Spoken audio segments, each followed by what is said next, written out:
ఆదికాండము 3rd page. ఆయన స్త్రీతో, నీ ప్రయాసమును నీ గర్భవేదనను నేను మిక్కిలు హెచ్చించెదను. వేదనతో పిల్లలను కందువు. నీ భర్త ఎడల నీకు వాంఛ కలుగును, అతడు నిన్ను ఏలునని చెప్పెను. ఆయన ఆదాముతో, నీవు నీ భార్య మాట విని తినవద్దని నేను నీ ఆజ్ఞాపించిన వృక్షఫలములు తింటివి కనుక నీ నిమిత్తము నేల శపింపబడి ఉన్నది. ప్రయాసముతోనే నీవు బ్రతుకు దినములన్నీ దాని పంట తిందువు. అది మొండ్ల తుప్పలను గచ్చు పొదలను నీవు మొలిపించును. పొలములోని పంట తిందువు.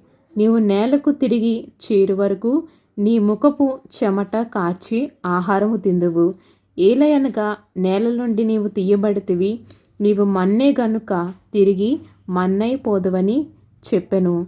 ఆదాము తన భార్యకు అవ్వాన్ పేరు పెట్టెను. ఏలయనగా ఆమె జీవము గల ప్రతివానికి తల్లి. దేవుడైన యెహోవా ఆదామునకు అతని భార్యకును చర్మపు చొక్కాయలను చేయించి వారిని తొడిగించెను.